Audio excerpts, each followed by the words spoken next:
Assalamualaikum warahmatullahi wabarakatuh. Perkenalkan, nama saya Sobur Rahman. Saya di sini bertindak sebagai MC dari kelompok 7 yang beranggotakan yang pertama saya sendiri Sobur Rahman, yang kedua Putri Rohmatul Maula, dan yang ketiga Silvi Wahidatus Solihah. Di sini kami dari kelompok 7 akan menyampaikan tentang kloroplas. Pengertian kloroplas. Kloroplas adalah sebuah organ pada sel yang hanya terdapat di dalam tumbuhan. Kloroplas ini berfungsi sebagai berlangsungnya fotosintesis. Kloroplas adalah plastida berwarna hijau karena mengandung pigmen klorofil dan beberapa pigmen lainnya. Kloroplas merupakan organel yang berfungsi untuk fotosintesis. Seperti yang sudah kita ketahui bahwa fotosintesis adalah hal yang penting dalam tumbuhan.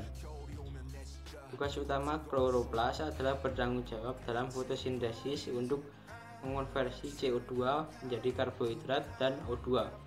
Suplai O2 yang ada di alam berasal dari fotosintesis yang berada di kloroplas. Kloroplas pada tumbuhan hijau bagi yang bersel satu maupun yang bersel banyak, di antaranya gagang merah, gagang coklat, gagang hijau, dan organisme peralihan seperti Euglena, Dinoflagellata, dan Diatomai.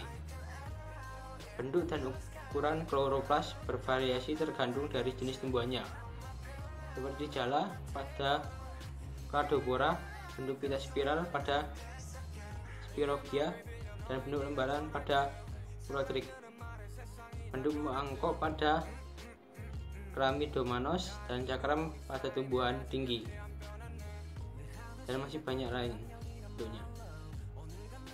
Jumlah kloroplas di dalam sel bervariasi tergantung dari jenis tumbuhannya. Pada sel Chlamydomonas jumlahnya 1 kloroplas, sel Clostridium jumlahnya 2 kloroplas, sel Euglena gracilis jumlahnya 10 kloroplas. Sel tumbuhan tingkat tinggi jumlahnya antara 20-40 kloroplas per sel. Struktur kloroplas. Kloroplas terdiri dari 3 sistem membran. Membran luar kloroplas lebih permabel dibandingkan membran dalam. Membran ini permabel terhadap senyawa-senyawa dengan berat molekul rendah seperti nukleotida, fosfat anorganik, derivat yang mengandung fosfat asam karboksilat, dan sukrosa, sehingga ruang antar membran dapat dengan bebas menggunakan segala macam molekul nutrien dari sitosol. Ruang antar membran dengan tebal 10 nanometer. Membran dalam berperan sebagai sekat antara sitosol dengan stroma. Membran dalam tidak permabel terhadap sukrosa, sorbitol, dan anion, tetapi permabel terhadap asam monokarboksilat, yaitu asam asetat, asam gliserat, asam glikolat, dan asam amino.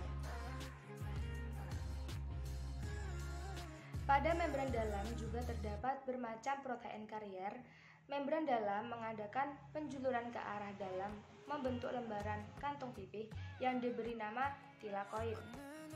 Pada kloroplas yang telah dewasa, tilakoid ini terlepas dari selaput dalam berdasarkan bentuknya. Tilakoid dibedakan menjadi tilakoid kecil atau tilakoid grana dan tilakoid besar atau tilakoid stroma. Tilakoid antargrana. Tilakoid kecil berbentuk seperti cakram atau mata uang logam yang bertumpuk-tumpuk membentuk struktur granum atau jamak grana. Tilakoid besar membentuk saluran-saluran yang saling menjalin membentuk anyaman di dalam stroma. Tilakoid besar juga menghubungkan antar granum yang satu dengan yang lain. Tilakoid tersusun dari lipid 50% yang terdiri dari fosfolipid, galaktolipid, sulfolipid, dan juga beberapa pigmen yang bersenyawa dengan lipid, yaitu klorofil, carotenoid, dan plastoquinone. Stroma kloroplas dapat dianalogikan dengan matriks mitokondria. Komponen utama stroma adalah air sebagai medium reaksi kimia. Selain itu, terdapat protein yang kebanyakan berupa enzim-enzim untuk reaksi gelap, butir-butir amilum, partikel, plastoglobulin, tempat penyimpan lemak, ribosom, dan DNA kloroplas. Fungsi kloroplas. Fungsi utama kloroplas adalah sebagai tempat berlangsungnya fotosintesis. Selain itu juga untuk menghasilkan energi. Peristiwa fotosintesis terdiri atas dua tahap yang berurutan, yaitu reaksi terang dan reaksi gelap. Reaksi terang. Reaksi ini berlangsung di membran tilakoid.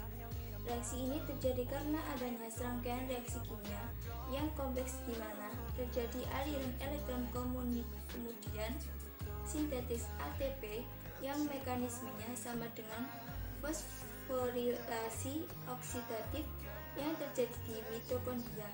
Terdapat dua sistem fotokimia yang terlibat dalam reaksi terang, yaitu fotosistem 1 PSI1 dan fotosistem 2 PSI2.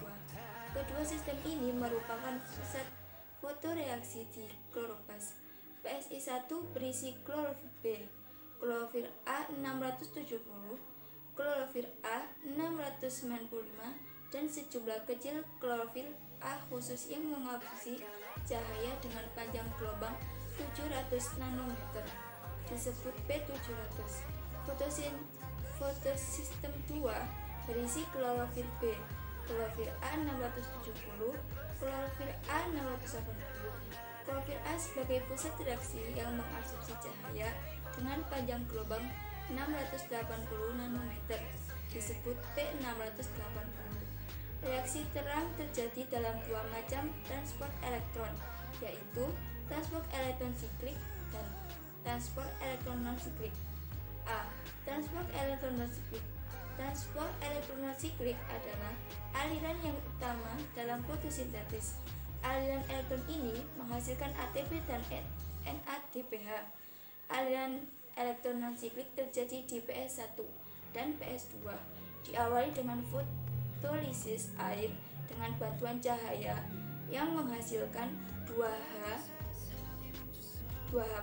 dan setengah O2 melepaskan 2 elektron di PS2. Diterima oleh akseptor elektron plastoquinion di bawah ke sitokom BF atau terjadi pompa H+ dari stroma ke lumen tilakoid. Kemudian elektron diterima oleh plastocyanin dibawa ke PS1. Elektron diterima oleh ferridoxin dipakai untuk mereduksi NADP plus dan H- menjadi NADPH H+ yang dipompa tadi digunakan oleh ATP sintetase atau kompleks F0F1 untuk mensintetis ATP dari ADP. B. Transfer elektron siklik.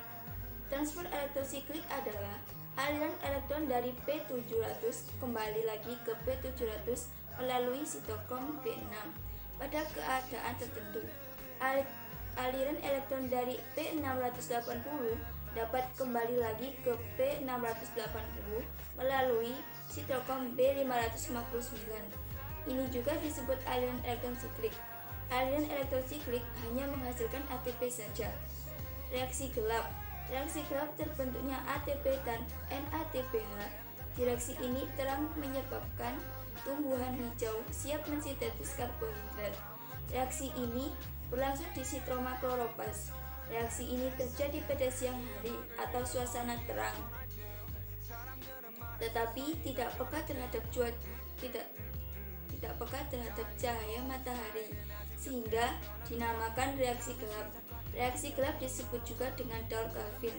Daur ini meliputi 3 tahap, yaitu fiksasi CO2, reduksi, dan regenerasi. Fiksasi CO2 atau karboksilasi adalah penambahan CO2 dan H2O ke ribulase -1 -5 bisulfat atau RUBP membentuk 2 molekul asam fosfogliserat atau APG. Reduksi adalah perubahan gugus karboksil dalam APG menjadi gugus aldehid dalam 3 fosfogliseraldehid atau PGAL. Regenerasi RUBP dibutuhkan untuk bereaksi dengan CO2 yang berdifusi ke dalam daun melalui sitoma.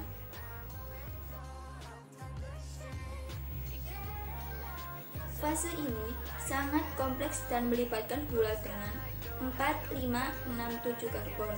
Dalam reaksi terakhir Dolke-Calvin, ATP ketiga yang diperlukan untuk setiap molekul CO2 yang difiksasi digunakan untuk mengubah Ru5P menjadi RuPP.